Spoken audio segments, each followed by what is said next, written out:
avez tous un numéro. Et parmi ces numéros, quelques-uns ont été sélectionnés au hasard par notre huissier, Maître Foros. J'ai ici le numéro 437. C'est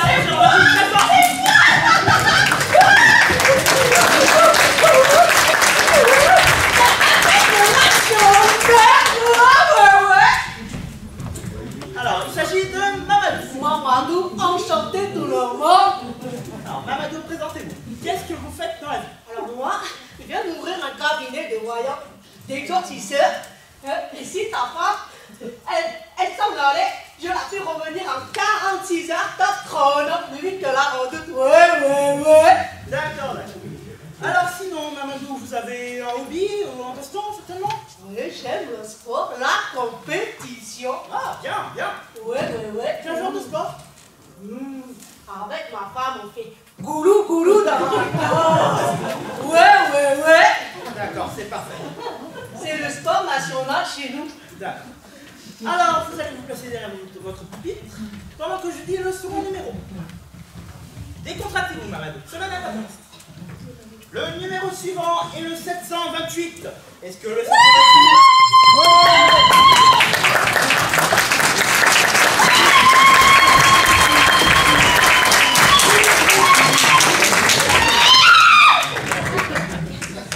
Alors, il s'agit de Véronique. Oui. Véronique, présentez-vous. Je m'appelle Véronique, j'ai 26 ans et je suis caissière à Félix Bretagne. Mais je compte pas faire ça toute ma vie, hein. Je compte bien rentrer caissière à Mammouth.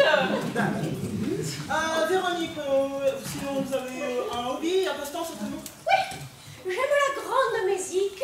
Ah, Bach, Beethoven, Mozart. Stéphanie de Monaco. D'accord, c'est bien. Ah, vous saluez le public? Non, je dis bonjour à mon mari, je l'ai rencontré tout à l'heure à tourner ma neige. D'accord. Très bien, bonjour, c'est parfait. On va pouvoir commencer. On n'oublie pas, avec Télémadou, on en a. Première question. Qui... Attendez, Véronique, je pose d'abord la question et ensuite vous donnez la réponse. Sinon, voilà. Qui a immortalisé le grand air de Carmen? Elle a fini la question. Oui. Non. Question facile. Dans les années 70, donnez-moi le nom de la bande de terroristes allemandes. La bande de Basile. Réponse fausse. Question cinéma. Quel est l'acteur à avoir interprété le premier rôle de James Bond? Oui, Mamadou? Oui, j'allais dire quelque chose, mais Sean Connery. Sean Connery, bravo Mamadou. Enfant, Mamadou. Goulou dans la cause. Bien, question suivante, question de littérature. Qui a écrit les fables de La Fontaine? La Fontaine. Qui a écrit les lettres de Montmoulin? Montmoulin. Allez, on va passer à une autre question. Question sport. Tennis. Qui a perdu... Bravo. C'était facile, hein. Oui, ce jour-là, le compte était malade. Bien, une question d'ethnologie maintenant. Quel est l'animal qui se rapproche le plus de l'homme? Allez, voilà pour un demi-point. Bien, question de littérature. Qui a écrit Les Misérables? Qui a écrit Les Misérables? Qui a écrit La Valise en carton? L'état de Souza. Bonne réponse. Vous marquez tous les deux un point, c'est parfait. Nous allons pouvoir passer aux questions individuelles. On commence par vous, Mamadou. D'accord. La forme? Goulou. Si je gagne, Je voulais dire la pêche. la banane. Bien. Mamadou, c'est très simple. Je vais vous dire le nom d'une personnalité et vous allez me dire si elle est blanc ou noir. Attention, il faut être rapide. Michel Blanc, blanc. Éric Blanc, noir. Gérard Blanc, blanc. Michel Noir, blanc. Attention, il y a un piège. Michael Jackson. Gris. Bravo. Donc, un point. Véronique, nous passons à vous, c'est très facile. Je vous donne la première moitié d'un coup et vous me donnez l'autre. Est-ce que c'est compris? Voilà, c'est la question. Je vous donne un exemple. Je vous dis Laurel et vous me répondez Hardy. Hardy. Ah oui, Laurel et Hardy. Bien.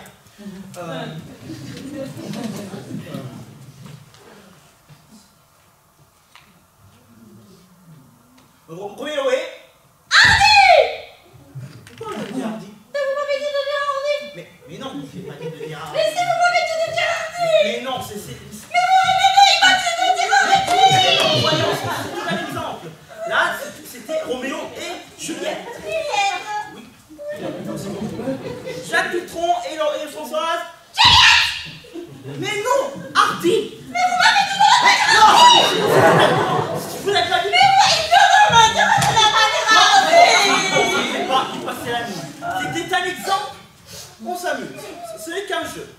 Bon, avec Télémagouille, on en a. Je persiste. Question sur la Révolution française. Qui a été assassiné dans ses mémoires? Maradona. Non, non, non. Question plus facile sur la Révolution française. Je vous cite le nom donnez-moi le nom de 2 révolutionnaires français. Robespierre et... Non, non, Véronique, c'est une question sur la Révolution française. Les peuples ont décapité les nobles. Non, non, non. Bon. Bon, question sport maintenant. Qui a traversé... non, quelle est la première ville arabe à traverser le Paris-Dakar? Marseille. Non, non, non. Quel est le prénom de Miu? Miou. Non, je vois un vrai prénom. Je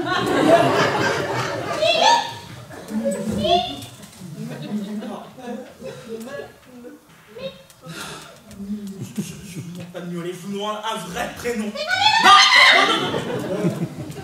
Bon. Mamadou, vous êtes avec votre femme. Bon, non, vous êtes avec votre belle-mère. Oh, galère. Elle s'électrocute avec une machine à laver.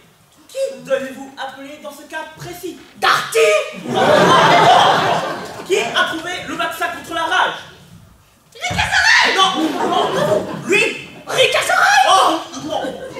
Bon, Mamadou, vous savez me dire le nom de 3 hommes français, n'importe lesquels, on s'en fout. Mbappé, Griezmann, Giroud. Bien, voilà. Bonne réponse, Mamadou, même si j'aurais préféré Hugo, Debussy et Rodin, mais on en est plus là. Oh, mais moi, les remplaçants, je les connais pas. Ce sont des questions difficiles.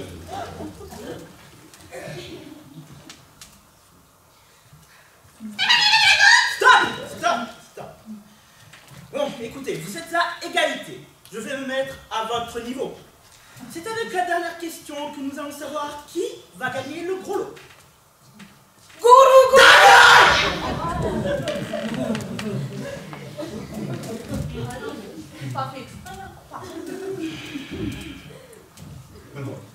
C'est avec la dernière question que nous allons savoir qui va gagner le gros lot. Je pense qu'il y a une gagnante. Véronique, c'est à vous. Oui. Qui a chanté comme un ouragan? Vous pouvez répéter la question? Non, c'est pas possible. Que bon, la princesse qui habite à Monaco.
sanctuaire. Ça ne fait rien, je ne sais quelle émotion étrange. Ah, pas l'enfantillage, soyons hommes, bien les Qui m'appelle? Madame, c'est pour avoir une consultation. Une consultation? Oui, madame. Oh, que je suis donc fatigué. Un peu de courage, madame. Nous en avons pour 1 minute. Vous m'entendez? Oui, je vous entends. Tournez-vous à droite. Sur la table. Sur la table? Oui. Voyez-vous un petit peu? Oui, en refait copie, parfaitement. Ouvrez. Mettez-y l'enfant. Ah, c'est cette voix. Ah, nous vivons dans l'inconnu. La nature est un des secrets que notre pauvre espèce humaine reprend en bord d'après 11 ans. Approchez-vous.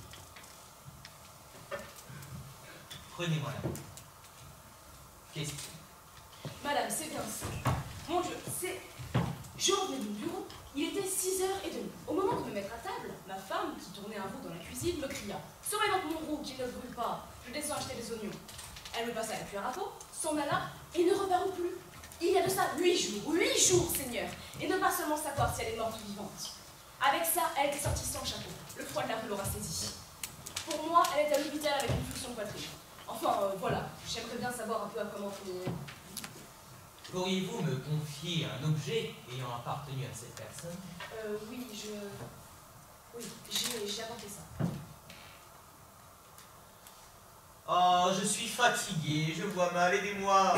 Comment faut-il faire? Condensez votre volonté. Amenez-en sur moi tout l'effort. Ordonnez-moi de voir. Je vous l'ordonne. Dites, voyez. Voyez. Assez. Je vois. C'est un petit mémoire. En effet. Il a servi une femme. C'est exact. Extraordinaire, il n'y a pas à dire. Cette femme, la voyez-vous? Oui. Elle est au lit. Au lit? Au lit. Avec une fluxion de poitrine? Non, avec des hommes qui la veulent. Ah, ça y est, j'aurais dû m'en douter. Sang du Christ, ventre du pape, faut-il que les femmes soient canailles, que les hommes soient idiots? Et quand on pense que depuis 8 jours, je passe ma vie à la morte. Cet homme, le voyez-vous? Répondez! Oui, non, je ne sais pas. Voyez-le! Ah, certes, je vous en prie, vous allez me faire avoir une attaque de nerfs. Je vous ordonne de voir cet homme, je veux que vous le voyez! Je le vois. Veuillez me le dépeindre, en ce cas. C'est un homme entre deux âges. Entre 2 âges, parfaitement. Visage ovale, Bon. menton rond, nez ordinaire, bouche moyenne, yeux quelconques. J'interroge enfin mes souvenirs, je ne vois personne dans mes relations qui me réponde à ce signalement. Il est un peu vague d'ailleurs, ne pourriez-vous pas le compléter par quelques détails plus précis? Je puis vous dire le nom de l'homme. Son nom. Vous pouvez me dire son nom. Oui. Et cela n'est pas encore fait. C'est que je suis si las. Il faudrait redonner ma peau. Je ne regarde pas à l'argent lorsque mon honneur est en jeu. Voici un louis, le nom de l'homme. Merci. Il s'appelle... Il s'appelle...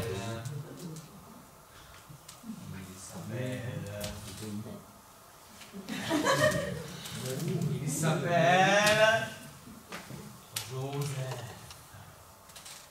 C'est mon père.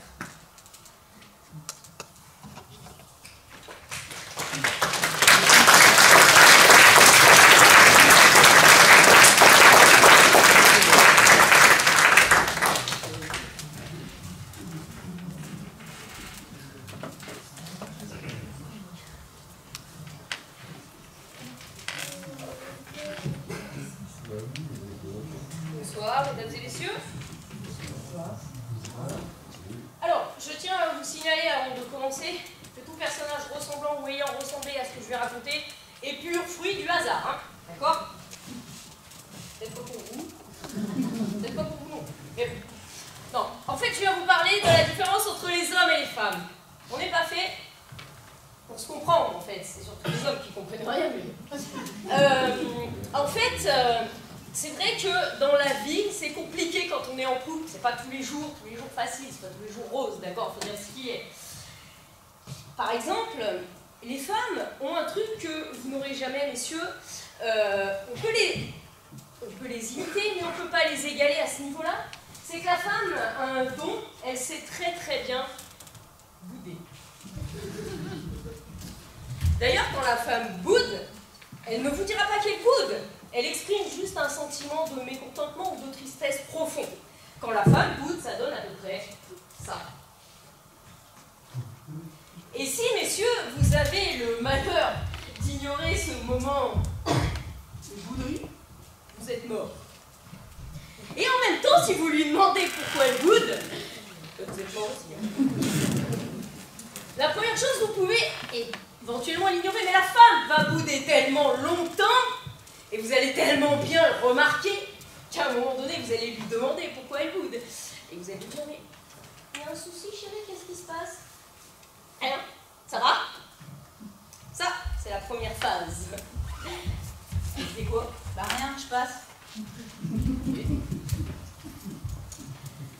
La deuxième phase, alors, soit vous continuez votre chemin, vous prenez pour argent comptant ce qu'elle vous a dit, soit vous insistez. Et là, vous êtes mort. Donc, si vous insistez, et que vous lui dites, mais enfin, chérie, qu'est-ce qui se passe? Ah, tu sais pas ce qui se passe? Ah ouais! Sous-entendu, si tu trouves pas très vite, t'es mort. Tu sais pas ce qui se passe. Et pendant qu'elle vous dit ça, en fait, ça fait tellement longtemps qu'elle boude qu'elle est déjà en train de réfléchir, putain merde, pourquoi je suis en train de bouder déjà? Mais vous inquiétez pas, parce que comme la femme a une mémoire d'éléphant, que dis-je, l'éléphant est un petit joueur, parce que là, elle va vous ressortir des dossiers d'il y a 10 ans. Et si vous la connaissez depuis la crèche, elle va vous ressortir des trucs de la crèche, genre quand tu lui as piqué son Lego, qu'elle s'en servait de table pour sa Barbie. T'en souviens pas de celle-là? Et ben elle va vous la ressortir. Et puis là, si vous répondez, messieurs, là, la femme va vous répondre que de toute façon vous êtes un égoïste, que vous ramenez toujours tout à vous. Ou alors, si vous insistez encore un peu, elle va s'attaquer à votre mère, à votre chien, à vos ex. Vous le sentez, le piège se refermer sur vous, messieurs? Est-ce que vous le sentez? Bon, on parle des femmes. Mais les hommes, il y a ce qu'on appelle dans certains couples, dans certaines maisons, l'objet de la discorde. Alors, tout le monde n'a pas le même. Moi, celui que j'aime beaucoup, c'est le lave-vaisselle. Vous savez, messieurs, cet objet dans lequel on peut ranger la vaisselle sale, est magique, ça nettoie. Sauf que les hommes, eux, ont pour habitude de ne jamais ranger leur vaisselle dans ce putain de lave-vaisselle. Ils préfèrent poser leur vaisselle, bien évidemment, sur l'évier ou sur le plan de travail. Et le jour où votre mari éclaire le génie, se dit, tiens, et si je mettais ma vaisselle au lave-vaisselle? Le lave-vaisselle est plein de vaisselle propre. Alors qu'est-ce qu'il fait? Il le pose ailleurs. Voilà. Et quand vous rentrez le soir, mesdames, et que vous ouvrez le lave-vaisselle, déjà vous voyez la vaisselle, vous dites, mais chérie, mais t'as pas mis ta tasse dans la vaisselle? Bah non, il était plein de vaisselle propre. Donc là, qu'est-ce que vous faites, mesdames? Bah, vous videz de la vaisselle, hein? Bah qu'est-ce que tu fais, chérie? Je range la vaisselle propre. Et là, attention. Pourquoi tu m'as pas demandé? Je l'aurais fait. Pourquoi il faut tout vous demander? Pourquoi est-ce que vous ne pouvez pas prendre des décisions tout seul? Il faut toujours que vous ayez notre avis. Cela dit, à votre corps défendant, quand une femme demande son avis à un homme, ça pue. C'est vrai que ça pue. Par exemple, quand une femme arrive enfin à traîner son mari dans un magasin de fringues et qu'elle lui demande, chérie, comment tu me trouves? Tu es très belle, mon amour, ça te va très bien. Non, arrête de mentir, dis-moi la vérité. De toute façon, vous êtes mort, hein. Soit vous dites pas la vérité, soit... Non, ma chérie, tu es très belle. Non, tu dis ça pour me faire plaisir, sois franc. Si je t'emmène avec moi, c'est pour que tu sois franc. Donc là, vous sentez le piège là? Vous allez être franc? Ben, moi je trouve que quand même ça te boudine un peu. Quoi? Tu es en train de dire que j'ai grossi? Alors là, bah vous êtes mort, hein? Ah là, le piège est refermé, les gars. Chacun sa merde. Hein.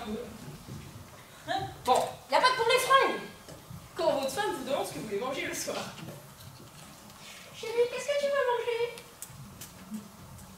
Je sais pas, fais ce que tu veux. Mais ça, ah, il y en a qui connaissent, ça c'est la réponse typique. Je ne me bouille pas. Fais ce que tu veux. Non, mais chérie, qu'est-ce que tu veux manger? Je sais pas, de la pizza. Et là, va ouvrir le frigo. Tu préférerais pas plutôt des carottes? Donc au final, vous allez manger ce qu'elle veut. Quand je vous dis que la femme peut être très persuasive. Non mais un jour j'ai assisté à un truc, pas qu'avec les hommes, hein. J'étais dans un supermarché, et là il y avait une maman avec sa petite fille qui était au rayon des jus de fruits. Et elle lui dit, tu sais quoi, on va changer de jus de fruits, tiens ma chérie, choisis un jus de fruits de ton choix. La petite fille elle regarde, et puis elle se dirige vers un jus de fruits vert, donc au kiwi. Et là elle dit à sa maman, oh je voudrais celui-là là. La maman lui dit, bah il est au kiwi. Je sais pas si tu vas aimer, tu sais, le kiwi c'est particulier quand même, hein. Bon, choisis-en un autre. La fille regarde de nouveau, et là elle se dirige vers un jus de fruits à la banane. Tu es sûr que tu vas aimer la banane? Non, parce que si tu n'es pas sûr, on ne le prend pas. Non, regarde celui-là, c'est pas mal celui-là. Ah oui? Oui, c'est du jus d'orange. Non mais, quand je vous dis que la femme, au final, elle décide, quoi. En même temps, cela dit, quand vous prenez une décision, messieurs, on le sait, hein.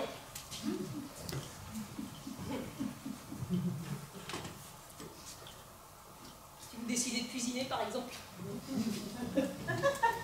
Oh putain, on le sait que vous avez cuisiné. Parce que déjà, la vaisselle, vous n'avez pas trouvé la vaisselle. Donc là, on le sait, il y a même des ustensiles, on se dit putain, je savais même pas que j'avais ça chez moi. Et en plus, il nous le répète 400 fois qu'il a fait à bouffer. Il lui faut presque une médaille en or. Et en plus, le mec, il vous raconte ça comme s'il avait gravi l'Everest à 42 siècles.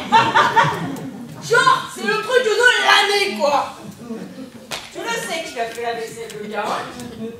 Il a fait la cuisine, pardon. Oh, mais...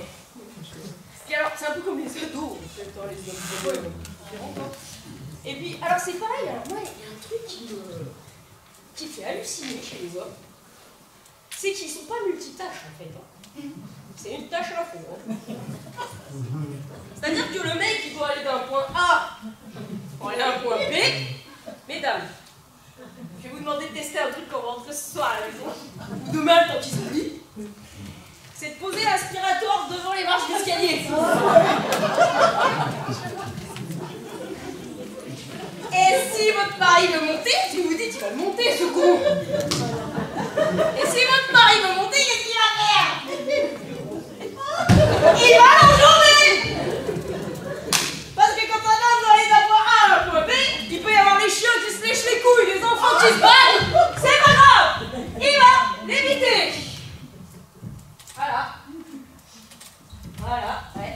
Et ben ouais. Et quand vous allez lui dire, chérie, mais t'as pas monté l'aspirateur? Que l'aspirateur? L'aspirateur qui est devant les escaliers. J'ai pas vu. Tu te fous de ma gueule ou quoi?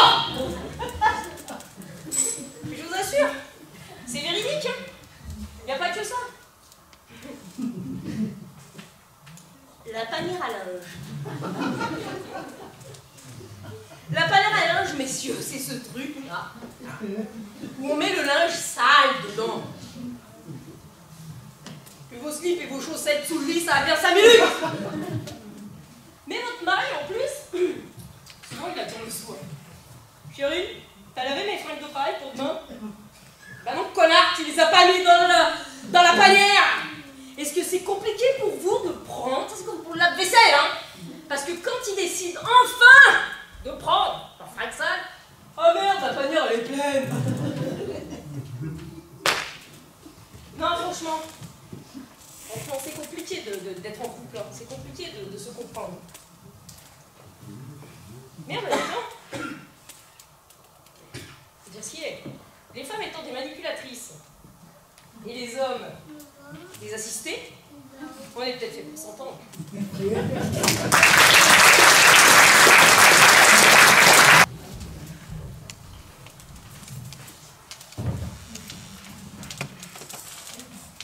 C'était une jeune fille, simple et bonne, qui ne demandait rien à personne. Un soir, dans le métro, il y avait presse. Un jeune homme osa, je le confesse, lui passer les mains sur les cheveux. Comme elle était gentille, elle s'approcha un peu. Mais comme elle craignait pour ses robes, à ses attaques, elle se dérobe. Sentant quelque chose qui la chatouille, derrière son dos, elle tripatouille et tombe sur une belle paire de gants que le jeune homme à la main tenait négligemment. En voyant les mois de la demoiselle, il s'approcha un petit peu d'elle. Et comme en chaque homme, tout de suite, s'éveille le démon qui l'habite. Le jeune homme lui sortit sa carte et lui dit « Je m'appelle Jules et j'habite rue des Cartes ». Le métro continue son voyage. La jeune fille se dit « Ce jeune homme n'est pas sage. Je sens quelque chose de pointu qui, d'un air ferme et convaincu, cherche à pénétrer dans mon cœur. Ah, qu'il est doux d'aimer. Quel frisson de bonheur. Ainsi, à Paris, quand on s'aime, on peut se le dire sans problème. Peu importe le véhicule, n'ayez pas peur du ridicule. Dites-lui simplement, je t'en prie, viens donc à la maison manger des spaghettis.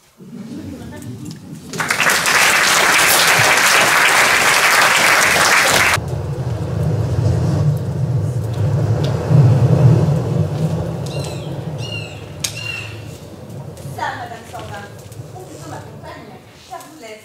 Parce que les femmes de votre état viennent de vous revêtir du même pouvoir dont les femmes nobles m'ont revêtu moi-même. Donnons-nous la main, unissons-nous et n'ayons qu'un même esprit tous les deux. Conclusion, il n'y a plus qu'une femme et qu'une pensée ici.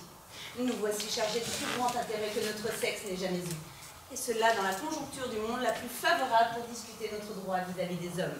Pour cette fois-ci, messieurs, nous compterons ensemble. Depuis qu'il a fallu nous sauver avec eux dans cette île où nous sommes fixés, le gouvernement de notre patrie a cessé. Oui, il en faut un tout neuf ici, et l'heure est venue. Tiens, dites donc, mesdames et messieurs, il n'y a plus qu'un gouvernement ici, oui. Et nous devrions être prêts. Voilà, c'est fait. Enfin, je m'y attarde, mais c'est vrai que, enfin, voilà, il faut le dire. Mais que dire donc? Le gouvernement, oui, c'est ça, le gouvernement. Il en faut un tout neuf ici. Et l'heure est venue. Il en faut un. Vous sentez-vous en effet un courage qui réponde à la dignité de votre emploi? Tenez-vous donc. Oui. Je me soucie aujourd'hui comme d'un fétu. Je l'entreprends. Oui. Je vous garantis un nom immortel. Nous, dans 20 000 ans, nous saurons encore la nouvelle du jour. Et quand même, nous ne réussirons pas. Nos petites filles réussiront. Dans 20 000 ans, nous saurons encore la nouvelle du jour, je vous le redis. Oui. Je vous dis que les hommes n'en reviendront jamais. Au surplus, vous qui m'exhortez, il y a ici un certain monsieur Timagène qui court après votre cœur. Court-il toujours? Ne l'a-t-il pas pris? Ce serait là un furieux sujet de faiblesse humaine. Prenez-y garde. Qu'est-ce que c'est que Timagène, Madame Sorbin? Je ne le connais plus depuis notre projet. Tenez ferme et ne songez qu'à m'imiter. Quoi? Qui? Moi? Et où est l'embarras? Je n'ai qu'un mari, cela coûte trop cher à faire. Et ce n'est pas là une affaire de cœur. J'en conviens. Ah ça, vous savez bien que les hommes vont s'assembler sous les tentes afin d'y choisir entre deux hommes qui nous feront des lois. On a battu le tambour pour convoquer l'assemblée. Eh bien, il n'y a qu'à faire battre le tambour pour joindre à nos femmes d'avoir à mépriser le règlement de ces messieurs et de dresser tout de suite une belle et bonne ordonnance de séparation d'avec les hommes, qui ne se doutent encore de rien. C'était mon idée, sinon qu'au lieu du tambour, je voulais faire afficher notre ordonnance à son de trompe. Oui, la trompe est excellente et fort convenable. Voici Timagène et votre mari qui passent sans nous voir. Ah, c'est tout bellement, c'est qui vont rejoindre le conseil. Souhaitez-vous que nous les appelions? Soit, nous les interrogerons sur ce qui se passe. Oh là, notre homme! Timagène. Ah, pardon, belle Artémis, je ne vous savais pas si près. Qu'est-ce que c'est ce que tu veux, ma femme? Nous avons hâte. Oh, rien, tout bonnement, je veux vous voir, monsieur Sorbin, bonjour. N'avez-vous rien à me communiquer, par hasard, ou autrement? Non. Que veux-tu que je te communique, si ce n'est le temps qu'il fait ou l'heure qu'il est? Et vous, Timagène, que m'apprendrez-vous? Parle-t-on des femmes parmi vous? Non, madame, je ne sais rien qui les concerne, on n'en dit pas un mot. Pas un mot, c'est fort bien fait. Ah, lisez l'affiche, patience. Ça va vous réveiller. Que veux-tu dire avec ton affiche? Oh, rien, je me parle. Et dites-moi, Timagène, où allez-vous tous deux d'un air si pensif? Au conseil, où l'on nous attend, et où toute la noblesse et les notables d'une part, et le peuple de l'autre, nous menacent, cet honnête homme et moi, de nous nommer pour travailler aux lois. Et j'avoue que... J'avoue franchement que... Mon incapacité me fait déjà trembler.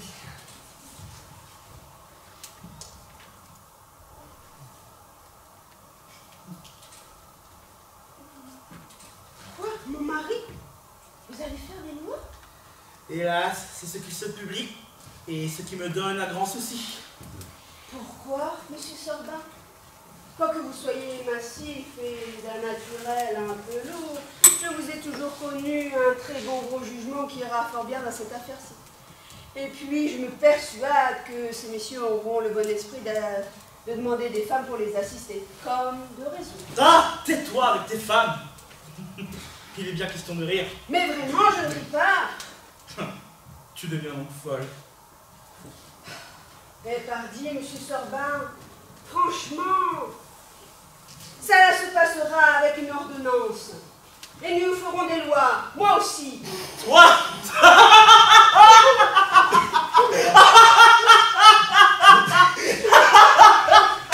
Il a toujours cela, je suis présent. Elle a raison, elle en fera, j'en ferai de moi-même. Vous, madame? Absolument. Ah, bien fait donc! Amusez-vous, jouez une farce! Mais gardez-nous votre drôlerie pour plus tard. Cela est trop bouffon pour le temps qui court. Et non, cher ami, la gaieté est toujours de saison. La gaieté, Timagène. Notre drôlerie, monsieur Sorbin. Courage, on va vous en donner de la drôlerie. Laissons-la sérieuse, Seigneur Timagène, et allons-nous-en. Adieu, femme. Grand merci de ton assistance. Attendez. J'aurais une ou deux réflexions à communiquer à monsieur l'élu de la noblesse. Parlez, madame. Un peu d'attention. Nous avons été obligés, grands, petits, nobles, bourgeois et gens du peuple, de quitter notre patrie pour éviter la mort et pour fuir l'esclavage de l'ennemi qui nous a vaincus. Cela m'a l'air d'une harangue. Promis pour un tantôt, le loisir nous manque. Disez-vous donc, hé, malhonnête. Nos vaisseaux nous ont portés dans ce pays sauvage, et le pays est bon. Oh, nos femmes y bat trop. Encore. Le dessein est formé et dévesté. Et comme nous y sommes tous arrivés pêle-mêle, que la fortune y est égale entre tous, que personne n'a droit d'y commander, et que tout y est en confusion, il faut des maîtres. Il en faut un ou plusieurs, il faut des lois. Et c'est à quoi nous allons pourvoir, madame? Il va y avoir de tout cela en diligence. On nous attend pour cet effet. Qui entendez-vous parler? Ah, et pardi, nous entendons nous. Ce ne peut pas être d'autres. Doucement. Ces lois, qui est-ce qui va les faire? De qui viendront-elles? De nous. Des hommes. Apparemment. Ces maîtres ou bien ce maître, de qui le tiendra-t-on? Des hommes. Apparemment. Qui sera-t-il? Un homme. Et qui donc? Et toujours des hommes et jamais de femmes. Qu'en pensez-vous, Timagène? Car le gros jugement de votre adjoint ne va pas jusqu'à savoir ce que je veux dire. J'avoue, madame, que je n'entends pas bien la difficulté non plus. Vous ne l'entendez pas, il suffit, laissez-nous. Dis-nous donc ce que c'est. Tu me le demandes, va-t'en. Mais madame... Mais monsieur, vous me déplaisez là. Que veut-elle dire? Mais va porter ta face d'homme ailleurs. À qui en est-elle? Toujours des hommes et jamais de femmes. Et ça ne nous entend pas. Eh bien, après... Le butor, voilà ce qui t'est après.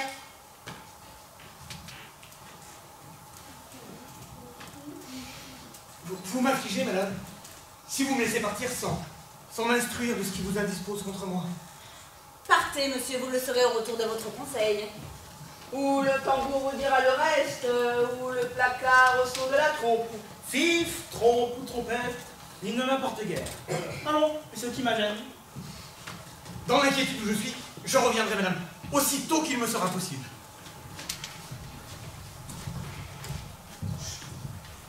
C'est nous faire un nouvel outrage que de ne nous pas entendre. C'est absolument un être impertinent de père en fils qui leur bouche l'esprit.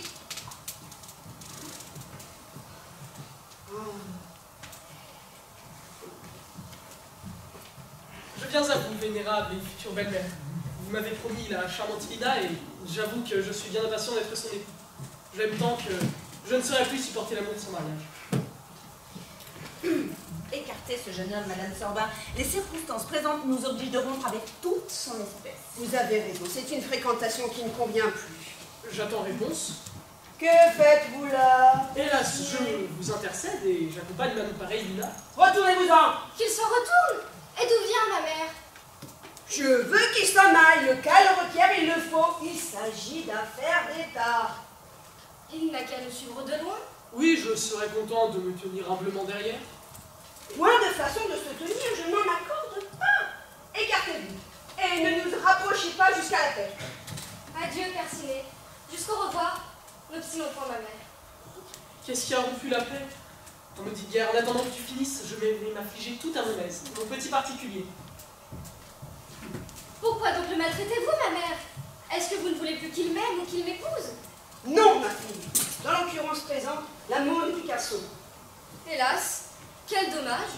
Et le mariage, tel qu'il a été jusqu'ici, n'est plus aussi qu'une pure servitude que nous abolissons, ma belle enfant. Car il faut bien la mettre un peu au fait pour la consoler. Abolir le mariage? Et que mettra-t-on à la place? Rien. Cela est bien court.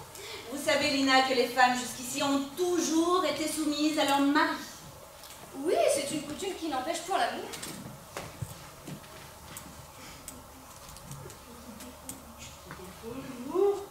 Quand il y est, comment l'ôter? Je ne l'ai pas pris. C'est lui qui m'a prise. Et puis, je ne refuse pas la soumission. Comment soumise? Petite âme de servant, jour de Dieu, comment soumise cela peut-il sortir de la bouche d'une femme? Je te retranche le noble corps des femmes et apprends ici que nous nous révoltons. Ne vous emportez point. Elle n'a pas été de nos délibérations à cause de son âge.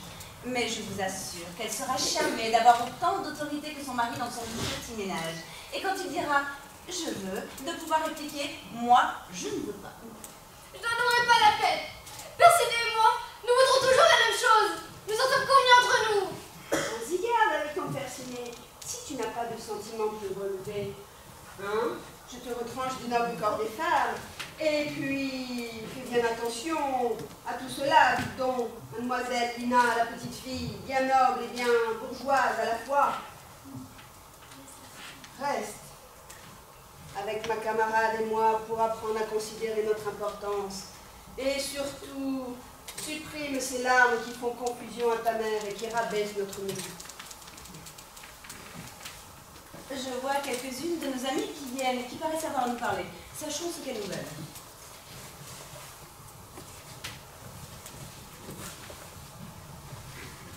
Vénérable compagne, le sexe qui vous a nommé ses chefs et qui vous a choisi pour vous défendre vient de juger à propos dans une nouvelle délibération de vous conférer des marques de votre dignité, et nous vous les apportons de sa part.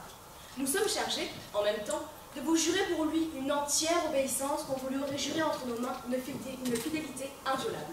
Deux articles essentiels auxquels on n'a pas songé d'abord. Illustre député, nous aurions volontiers supprimé le faste dont on nous parle. Il nous aurait suffi d'être ornés de nos vertus. C'est à ces marques qu'on doit nous reconnaître.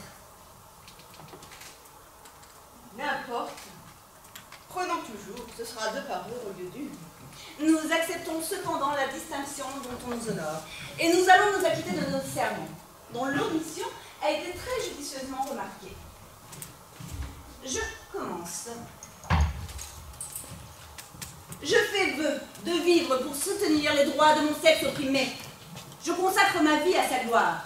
J'en jure, par ma dignité de femme, par mon inexorable fierté de cœur, qui est un présent du ciel, il ne faut pas s'y tromper.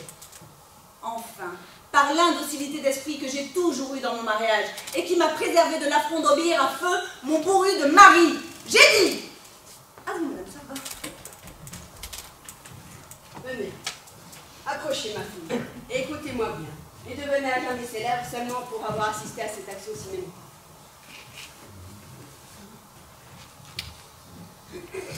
Voici mes paroles. Vous irez de niveau avec les hommes. Ils seront vos camarades et non pas vos maîtres. Madame vaudra partout monsieur, ou j'en mourrai à la peine. J'en jure par le plus gros juron que je sache, par cette tête de fer qui ne pliera jamais, et que personne jusqu'ici ne peut se vanter d'avoir pris. Il n'y a qu'à en demander mes nouvelles. Écoutez à présent ce que toutes les femmes que nous représentons vous jurent à leur tour. On verra à la fin du monde la race des hommes qui s'éteindra avant que nous cessions d'obéir à vos ordres. Voici déjà une de nos compagnes qui accourt pour vos ordres. Je me hâte de venir rendre hommage à nos souveraines et de me ranger sous leur loi. Embrassons-nous, mes amis. Notre serment mutuel vient de nous imposer de grands devoirs. Et pour vous exciter à remplir les vôtres, je suis d'avis de vous retracer en ce moment une vive image de l'abaissement où nous avons langui jusqu'à ce jour. Nous ne ferons en cela que nous conformer à l'usage de tous les chefs de parti. Ainsi va le monde, il n'y a qu'à voir. Mais la décence veut que nous soyons assis. On en parlera plus à son aise. Ah, il y a des bancs là-bas, il n'y a qu'à les approcher. Oh, je vois Percinet qui passe. Il est plus fort que moi et il m'aidera si vous voulez. Appelez-le. Nous emploierons un homme. Pourquoi non? Que cet homme nous serve, j'en accepte l'augure.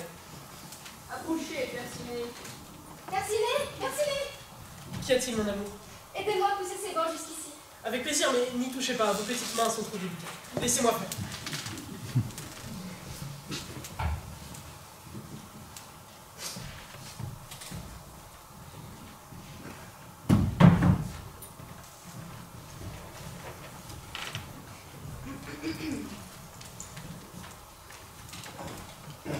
J'admire la liberté que vous prenez, petit garçon. Ôtez-vous de là, on a tout le monde. Allez-vous-en, vous dit-on. Il ne tient presque pas de place, ma mère. Il n'a que la moitié de la mienne. La porte, vous dis-je. Voilà qui est bien dur.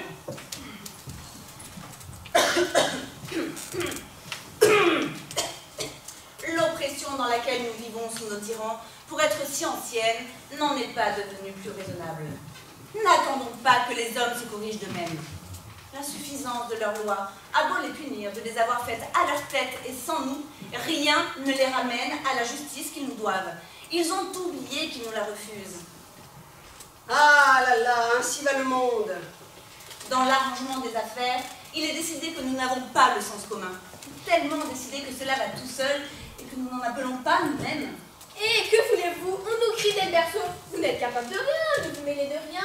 Vous n'êtes bon à rien qu'à être sage. On l'a dit à nos mères qui l'ont cru et qui nous le répètent. On a les oreilles rebattues de ces mauvais propos. Nous sommes sages. La paresse en elle. On nous met dans des moutons. Ah, je m'y tiens. Moi, je n'étais qu'une femme. Et depuis que j'ai l'âge de raison, le moutet n'a jamais trouvé cela bon. Je ne suis qu'une femme, dit Madame Sorbin, cela est admirable. Et cela vient encore de cette moutonnerie. Il faut qu'il y ait en nous une défiance bien louable de nos lumières pour avoir adopté ce jargon-là.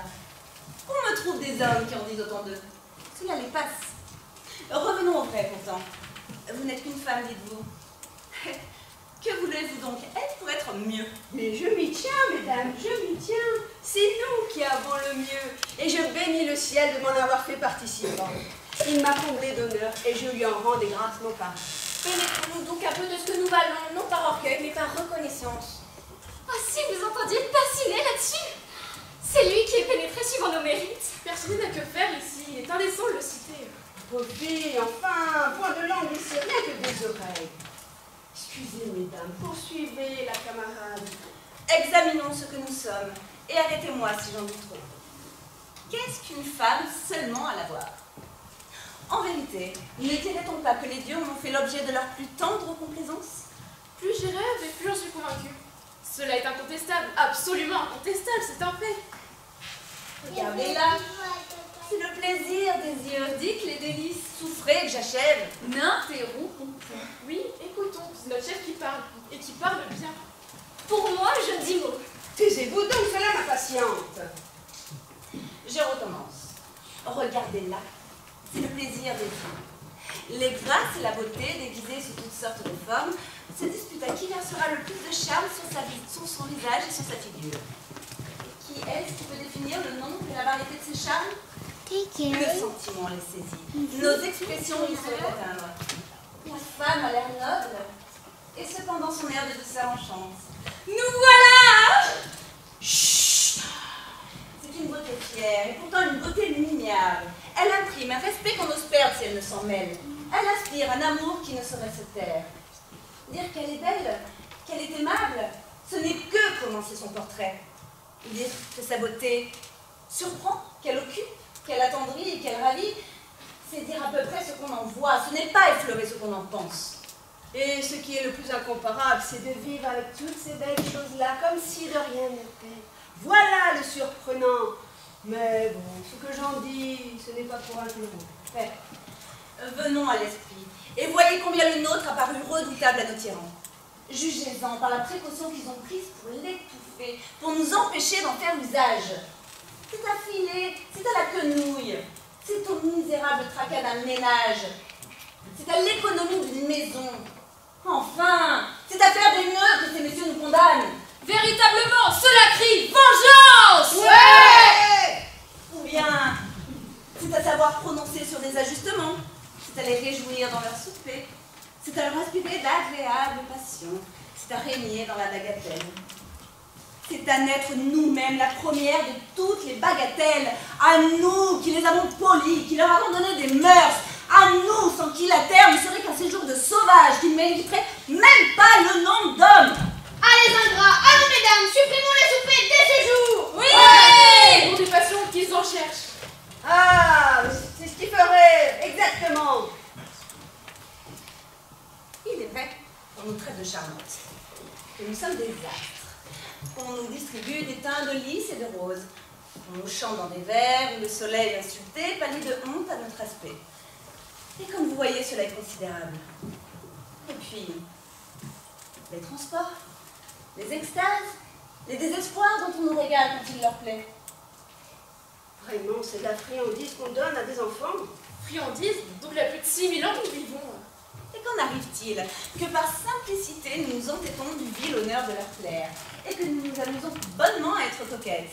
Car nous sommes, il en faut convenir. Est-ce notre faute? Nous n'avons que cela à faire.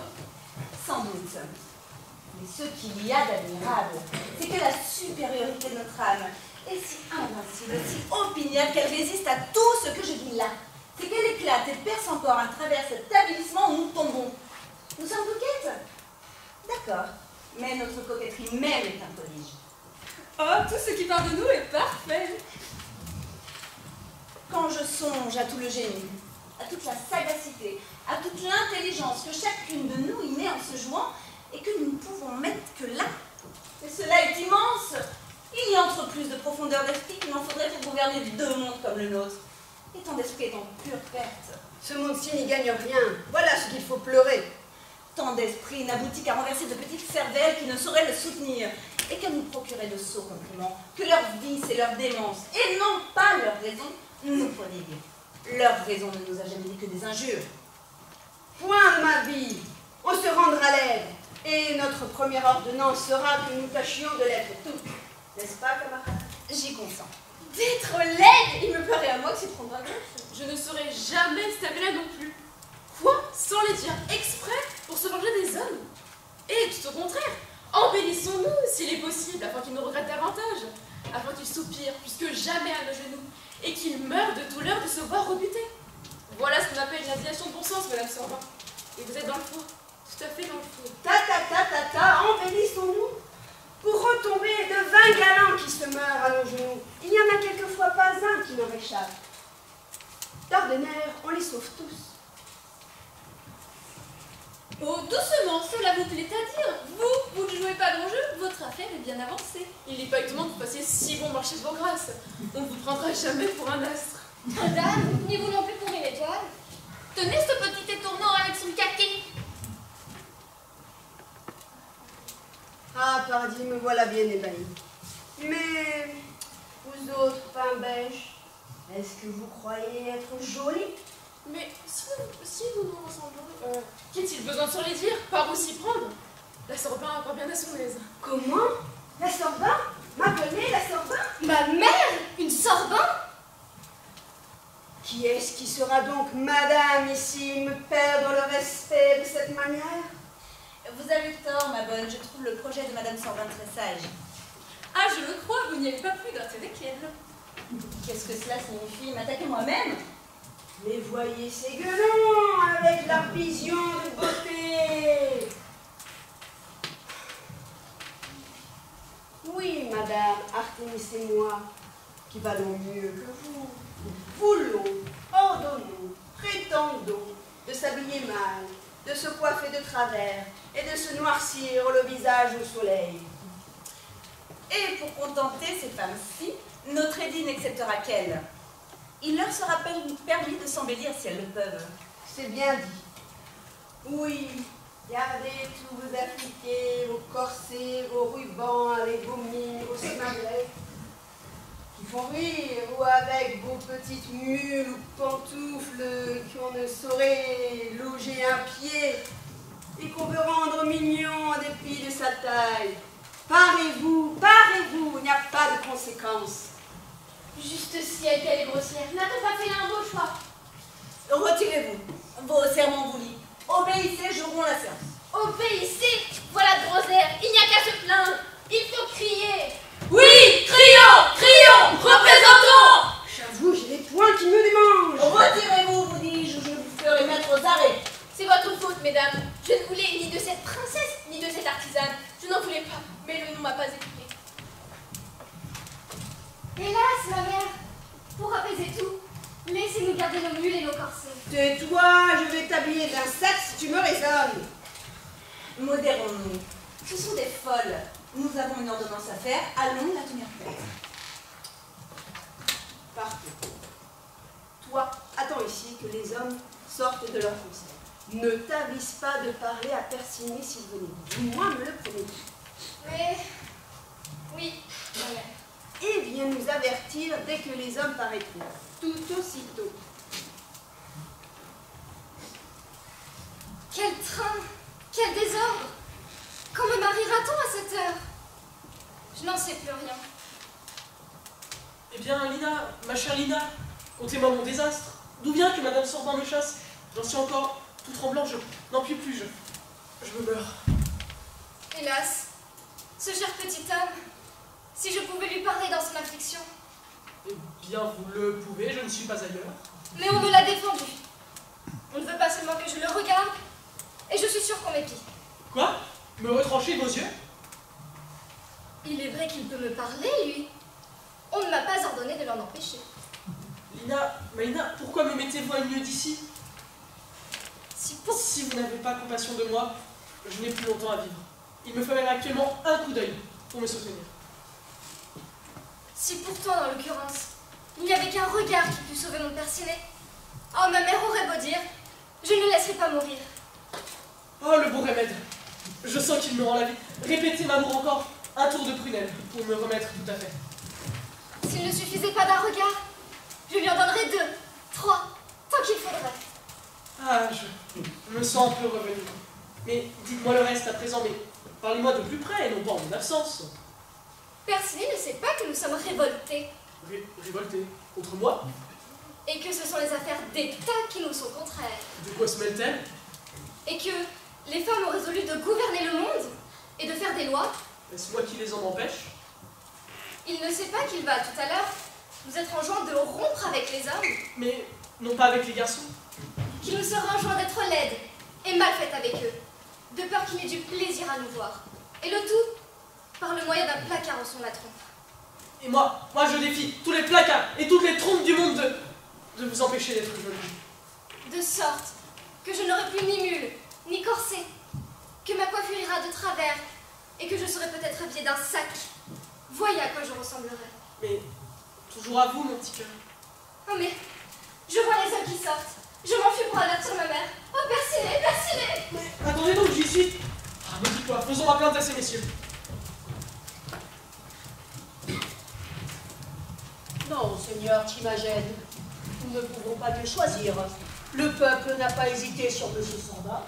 Le reste des citoyens n'a eu qu'une voix pour vous. Et nous sommes en de bonnes mains. Messieurs, permettez l'opportunité. Je viens à vous, monsieur Sorba. Les affaires d'État me coupent la gorge. Je suis indigné.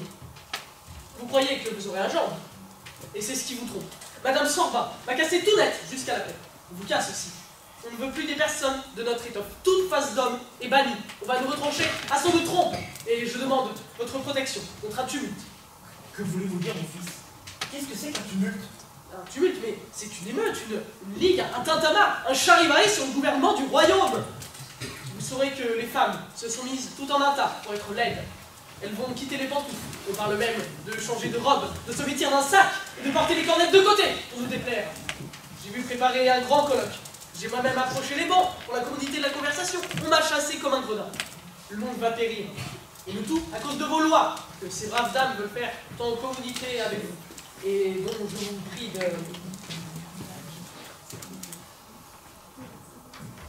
de leur céder la moitié de la façon, comme cela est juste. Ce qu'il nous dit est-il possible? Qu'est-ce que c'est que des lois, vos belles bagatelles, en comparaison de la tendresse des dames? Oh, retirez-vous, jeune homme.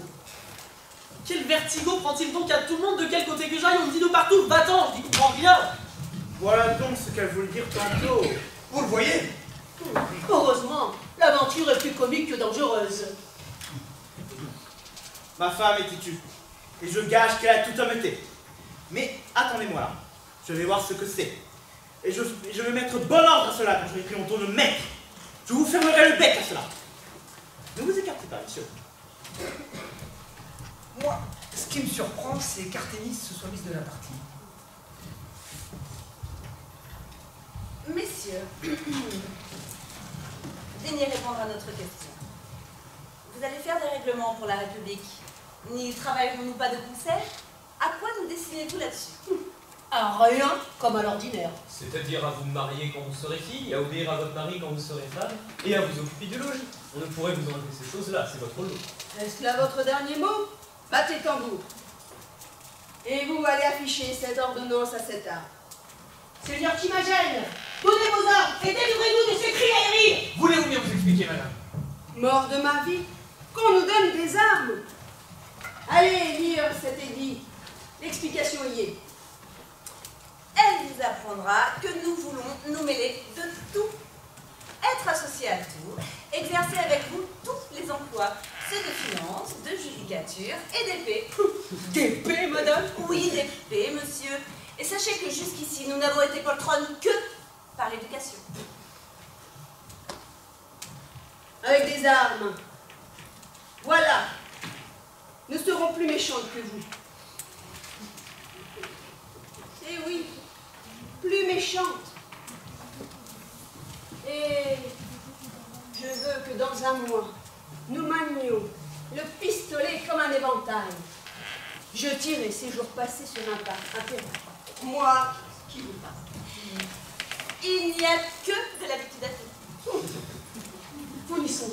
Et de même qu'au palais à tenir l'audience, à être président, conseillère, capitaine, ou intendant, ou avocate. Des femmes avocates? Oui, tenez donc, c'est parce que nous n'avons pas la langue assez bien pendue, n'est-ce pas, messieurs? Je pense qu'on ne nous disputera pas le don de la parole. Vous n'y songez pas. La gravité de la magistrature et la décence du barreau ne s'accorderaient jamais avec un bonnet carré sur une cornée. Et qu'est-ce qu'un bonnet carré, messieurs? Qu'a-t-il de plus important qu'une autre coiffure? D'ailleurs, il n'est pas de notre bail non plus que votre code. Jusqu'ici, c'est votre justice et non pas la nôtre. Justice qui va comme il plaît à nos beaux yeux quand ils veulent s'en donner la peine. Mais si nous avons part à l'institution des lois, nous verrons ce que nous ferons de cette justice-là, aussi bien que du bonnet carré qui pourrait bien devenir octogone si on nous fâche. La veuve, ni l'orphelin n'y perdront rien. Ce ne serait pas la première coiffe que nous tiendrons de vous. Point de ma vie. Je n'en accorde pas. Je n'en accorde pas et plus de cette baliverne-là. Ah, la belle pointe d'esprit. Mais, dites donc, est-ce que vraiment on va faire de cela? Il n'y a rien de tel. Il n'y a rien à rabattre. Disait notre dit, votre congé est au bas de la paille.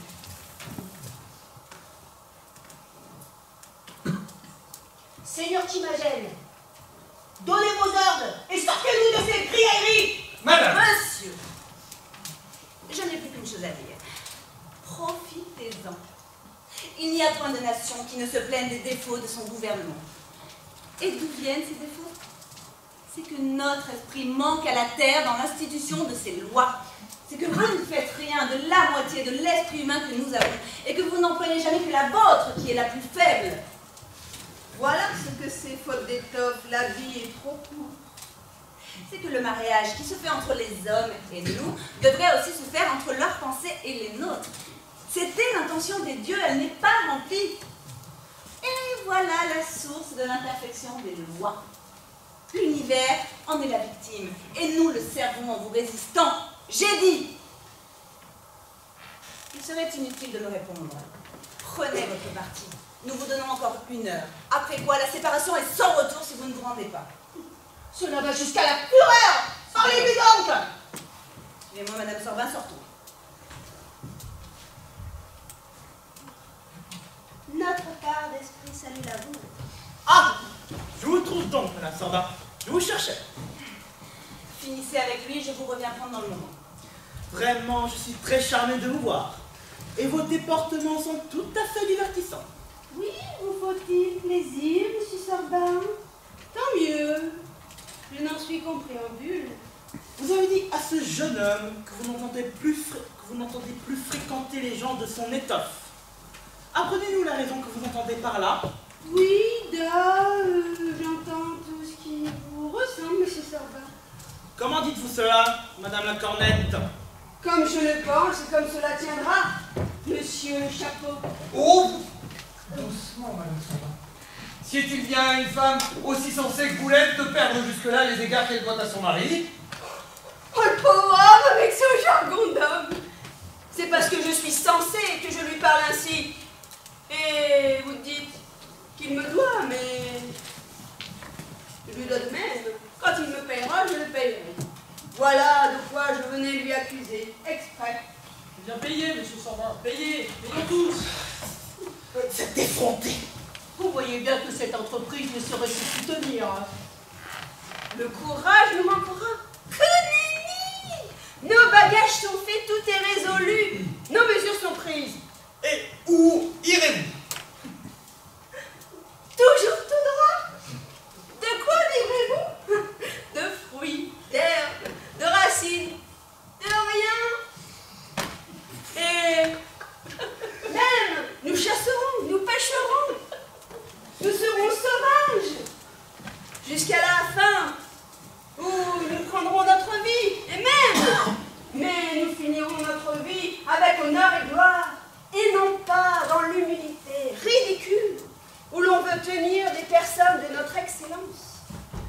Et qui font le sujet de mon admiration.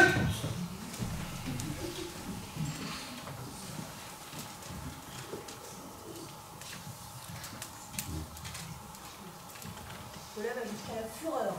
Répondez-lui donc. Que voulez-vous? C'est une rage que cela. Mais revenons au bon sens. Savez-vous, Madame Sorbin, de quel bois je me chauffe?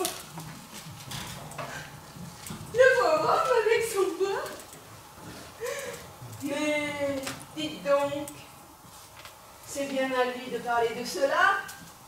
Quel radotage! Oh, oh, oh! Du radotage! À qui parlez-vous, s'il vous plaît? Ne suis-je pas l'élu du peuple? Ne suis-je pas votre mari, votre chef et le chef de la famille? Vous êtes? Est-ce que vous croyez me faire trembler avec le catalogue de vos qualités que je sais mieux que vous? Je vous conseille les criards. Ne dirait-on pas qu'il est juché sur son arc-en-ciel? Vous êtes l'élu des hommes? Et moi, je je suis l'élu des femmes. Vous êtes mon mari. Je suis votre femme. Vous êtes le maître. Et moi la maîtresse. Quant au chef de famille, il y a deux chefs ici. Tout bêtement, vous êtes l'un et moi je suis l'autre. Partons quitte. Elle parle d'or en vérité. Cependant, le respect d'une femme. Comment ça? Comment le respect est un sot? Finissons, monsieur Sorbin, qui est élu homme, mari, chef, maître de famille. Tout cela est bel et beau. Mais, écoutez-moi bien. Pour la dernière fois, ça ira bien. Nous disons donc que le monde est une ferme, que les dieux en sont les seigneurs, et que vous autres hommes, qui depuis que la vie dure en avez toujours été les seigneurs, tout seuls. Et cela n'est pas juste. Rendez-nous notre part de la ferme. Obéissez, obéissons. Gouvernez, gouvernons. Partageons le profit et la perte. Soyons maîtres et valets en commun. Faites ceci, ma femme. Faites ceci, mon homme. Voilà comment il faut parler. Voilà le moule où il faut jeter les lois. J'ai parlé. C'est ainsi. Mais nous le voulons. Nous le prétendons. Nous y sommes butés. Ne le voulons pas. Ah, je vous signifie. Et je vous annonce que votre femme qui vous aime et que vous devez aimer aussi, votre compagne, votre bonne amie, et non pas votre petite servante, à moins que vous soyez son petit serviteur. Je vous signifie que vous n'avez plus, qu'elle vous quitte, qu'elle remménage, et qu'elle vous rend les clés du logis. J'ai parlé pour elle. Moi, ma fille qui est là-bas et que je vais t'appeler, va parler pour elle. Nina, venez, accrochez. Et j'ai parlé pour moi, j'ai dit mon avis, maintenant, faites votre fils parler et dites les affaires du temps. Ma chère mère, mon avis, La pauvre enfant tremble de ce que vous lui faites faire. Oh, vous en dites la raison, c'est que ce n'est qu'une enfant. Allez, ma fille. Alors Léo, prononcez bien. ma chère mère, mon avis, c'est, comme vous l'avez dit, que nous soyons dames et maîtresses par égale portion à ces messieurs, que nous travaillions comme eux à la fabrique des lois, et puis qu'on tire, comme on dit, à la courte paille, pour savoir qui de nous sera roi ou reine. Sinon, que chacun s'en aille de son côté, nous à droite, eux à gauche, du mieux qu'on pourra. Est-ce là tout, ma mère? Vous oubliez l'article de l'amant. Mais c'est que c'est le plus difficile à retenir. Votre avis est encore que l'amour n'est plus qu'un sot. Ce n'est pas mon avis qu'on demande, c'est le vôtre. Hélas, le mien serait d'emmener mon amant et son amour avec moi. Voyez, la bonté de cœur, le beau naturel pour l'amour. Oui, mais on m'a commandé de vous déclarer un adieu, dont on ne verra ni le bout ni la fin. Miséricorde. Que le ciel nous assiste, en bonne foi. Est-ce là un régime de vie, notre femme? Allons, ma fille. Dites votre dernière révérence à M. Sorbin que nous ne reverrons plus et que nous ne reconnaissons plus. Et retirons-nous, sans retourner la tête.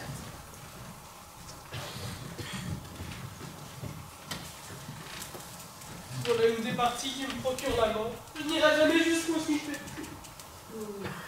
Je crois que vous avez envie de pleurer, M. Sorbin. Je suis plus avancé que cela, Seigneur Hermocrate. Je contente mon envie. Qui est-ce qui n'aime pas le beau sexe? Retirez-vous, jeune homme. C'est vous qui êtes le plus mutin de la bande, Seigneur Hermocrate. Car, voilà à M. Sorbin, qui est le meilleur acabit d'homme, Voilà moi qui m'afflige à faire plaisir. Voilà le seigneur Timagène qui est trouble. Personne n'est tigre. Il n'y a que vous qui sortiez les griffes, et sans vous nous partagerions la ferme. Ouh, doucement, messieurs. On en viendra à un accommodement si vous le souhaitez, puisque les partis violents vous déplaisent. Mais il me vient une idée. Voulez-vous vous en fier à moi? Soit, agissez. Nous vous donnons nos pouvoirs. Et même ma charge avec, si on me le permet. Courez, persinez! Rattrapez-les, elles ne sont pas loin! Oh, pardi, j'irai, je cours comme un cabric. Et ne manquez pas aussi de m'apporter ici et tout à l'heure une petite table et de quoi écrire. Tout subitement.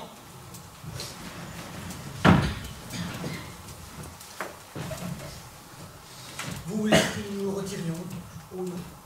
Mais comme nous avons la guerre avec les sauvages de cette île, revenez tous deux dans quelques moments nous dire qu'on les voit descendre en grand nombre de la montagne et qu'ils viennent nous attaquer. Rien que cela.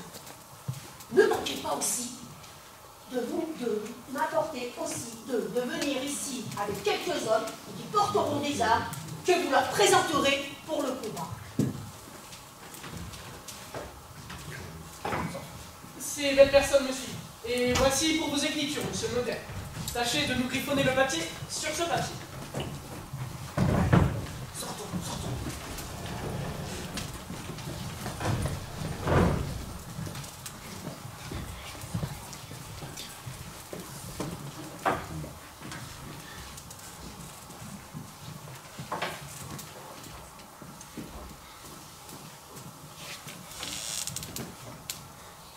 Vous l'emportez, madame. Vous triomphez d'une résistance qui nous priverait du pouvoir de... Oh, pardon, excusez-moi. Vous l'emportez, madame. Vous triomphez d'une résistance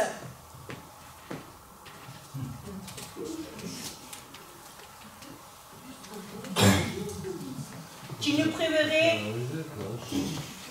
du bonheur de vivre avec vous, mais qui n'aurait pas duré bien longtemps si toutes les femmes de la colonie ressemblaient à la noble Artémis.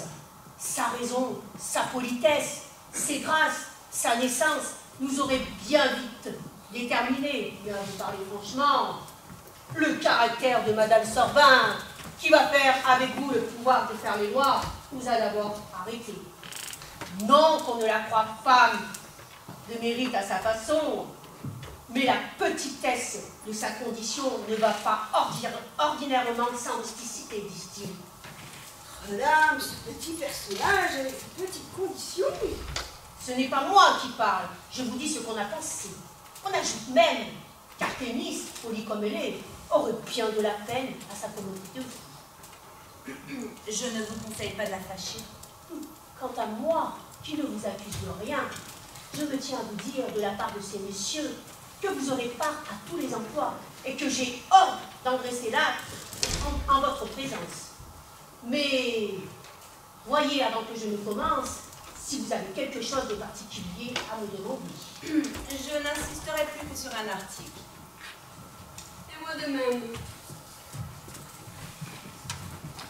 Il y en a un qui me déplaît.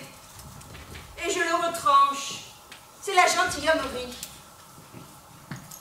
Je la casse pour lui ôter les petites conditions. Plus de cette baliberne-là.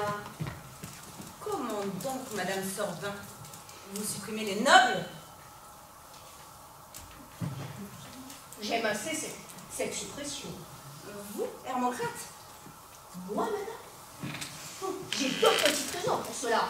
Je suis bourgeois et philosophe. Vous aurez raison de vos deux contentements. Je commande, en vertu de ma pleine puissance, que Arténis, que les nommés Arténis et Sorbin soient tout un, et qu'il soit aussi beau de s'appeler Hermocrate ou Lenturlu que Timagène. Qu'est-ce que c'est que des noms qui font des gloires? En vérité, elle raisonne comme Socrate. Rendez-vous, madame, je vais écrire. Je n'y consentirai jamais. Je suis née avec un avantage que je garderai. S'il vous plaît, madame l'artisane. Allô, camarade, vous avez bien trop d'esprit pour être si mijauré. Allez vous justifier de la rusticité dont on vous accuse. Des pensez-vous donc? Il m'est avis que je vois un enfant qui pleure après son jour. Oh, doucement, mesdames. Laissons cet article-ci en litige, nous y reviendrons. Dites le vôtre, madame l'élu, la noble. Il est un peu plus sensé que le vôtre, la Sorbin. Il regarde l'amour et le mariage. Toute infidélité déshonore une femme. Je veux que l'homme soit traité de même. Je ne veux pas, et je l'empêche. Ça ne vaut rien. Ce que je dis ne vaut rien. Rien du tout moins que rien. Je ne serai pas de votre sentiment là-dessus, madame Sorbin. Je ne veux pas, moi. Je trouve cela équitable tout homme que je suis. L'homme n'est pas de notre force, et je compatis à sa faiblesse. Le monde lui a mis la bride sur le cou, et je la lui laisse. Tout cela en guise de fidélité. Il ne saurait aller tout trouver. Pour ce qui est de nous autres femmes, de confusion, il n'en est pas de même assez. Et puis, je le retranche. J'en ordonne une autre dose. Plus il y en aura, et plus les femmes seront honorables, et plus il y aura des... On connaîtra la grandeur de notre vertu. C'est extravagante. Trop d'âme. Dame, je parle en tant que femme de petit état. Voyez-vous, nous autres femmes, nous ne changeons ni d'amant ni de mari. Au lieu que des dames, elles n'en font qu'à leur tête, et de même, elles se moquent de l'ordre et font de même, comme les hommes. Mais mon règlement les rejoint. Que lui répondez-vous, madame? Que faut-il que j'écrive? Le moyen de rien statuer avec cette arrangère. Madame, on vient d'apercevoir d'innombrables sauvages qui descendent dans la plaine pour nous attaquer. Nous avons déjà assemblé les hommes. Hâtez-vous de votre côté d'assembler les femmes. Et commandez-nous dès aujourd'hui avec madame Sorbin, afin d'entrer directement en exercice des emplois militaires. Voici des armes que nous vous avons emportées.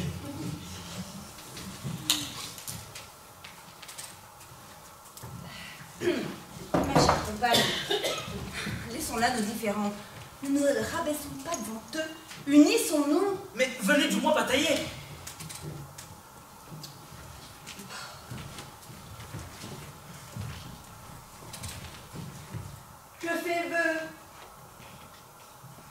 Je vous fais vœu le colonel de l'affaire. Et vous autres hommes, vous resterez capitaine jusqu'à ce que nous sachions le métier. Je déconne. Allons, mon mari, je te pardonne, viens ici. Vers notre ménage. Ignorant. Allez, nous les femmes, nous allons arranger cette affaire à notre convenance. Nous nous occuperons des sauvages. Madame, c'est vous qui tenez entre vos mains le destin du monde.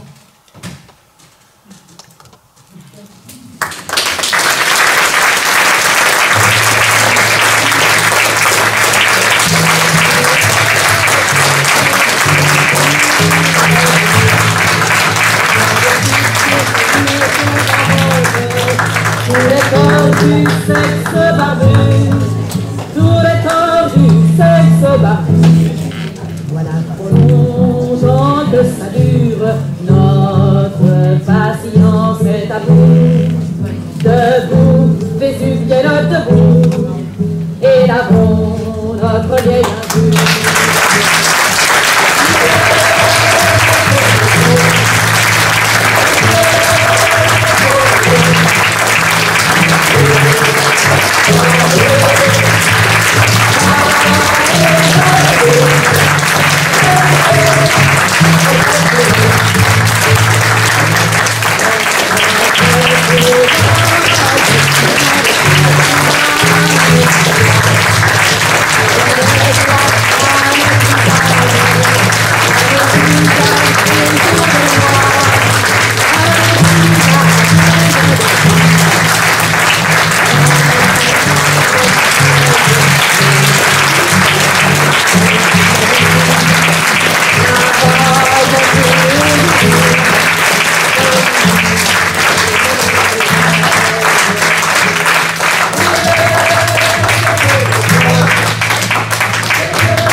couturière, oui la couturière est de trop, oui la couturière est de trop, et chaste Amazone, ni voile, ni tour autour de Marivaux.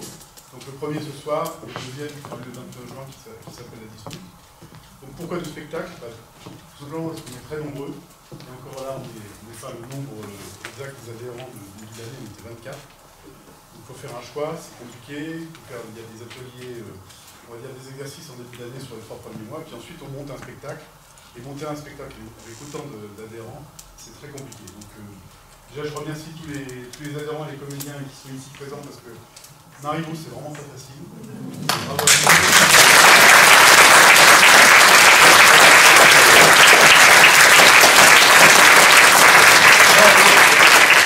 C'est pas que du Marivaux, donc on a commencé, vous avez tous reconnu Télémagouille des Inconnus. Ensuite, on a eu l'Extra Lucide, qui est une toute petite pièce de Georges Courteline. Ensuite, on a eu une création d'Arlène Danse, ici présente.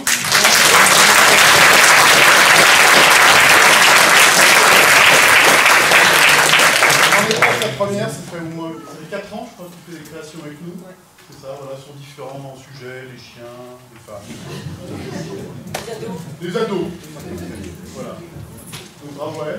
Ensuite, on a eu La jeune fille du métro, c'était une chanson un peu grégoise, vous avez remarqué, du début du XXe siècle, qui était chantée dans les couloirs des hôpitaux avec les caravans. Enfin, voilà, qui a été chantée par Renaud, si vous connaissez Renaud.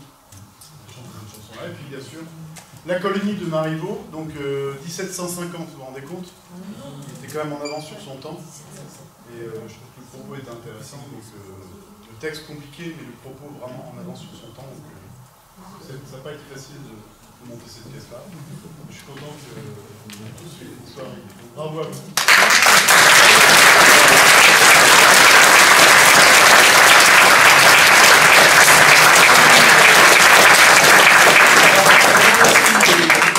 Il y a Véronique Boucher qui nous accueille une fois de plus, donc je ne sais pas si tu veux venir dire quelque chose, Véronique, parce qu'on ne t'a pas laissé parler au début du spectacle. Véronique.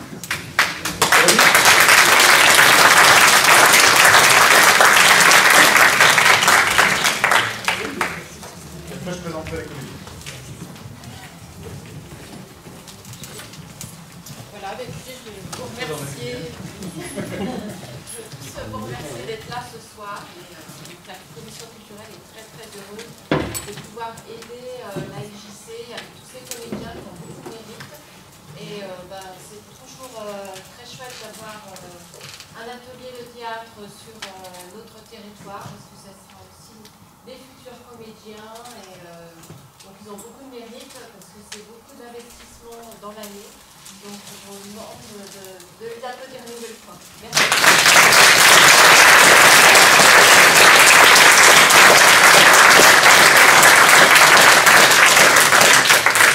Je vais essayer de présenter tous les comédiens par leur prénom et leur nom. Donc Elsa Bonnet.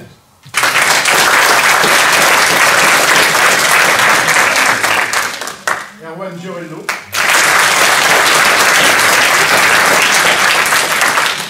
Saba Menala.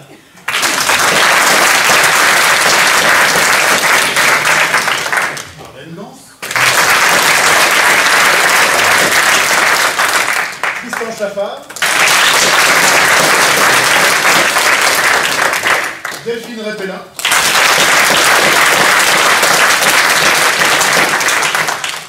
Alexandra Hubercois.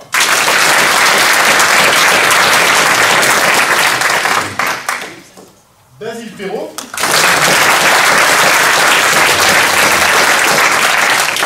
Adam Gini.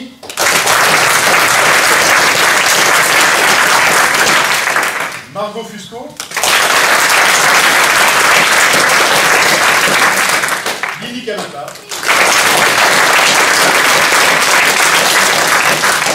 Garance Amélie. Ingrid Miranda.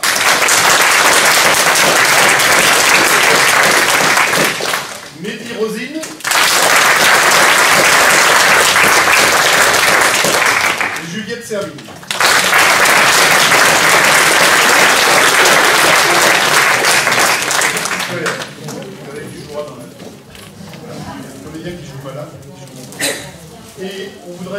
fêter l'anniversaire de Delphine.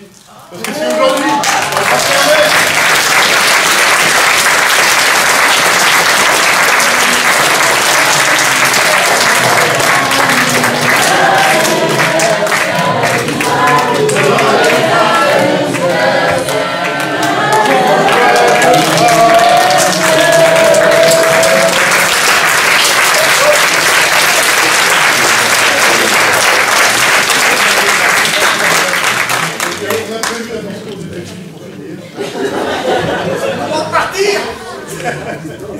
Et un grand merci.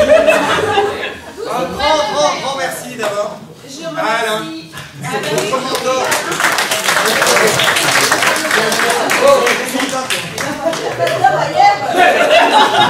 ce n'est pas une info. Non, mais un grand merci à tous ceux qui sont venus, un merci à tous mes copains et copines de théâtre, Alain, tout le monde. Et je suis très heureuse de passer ma 39e soirée avec eux.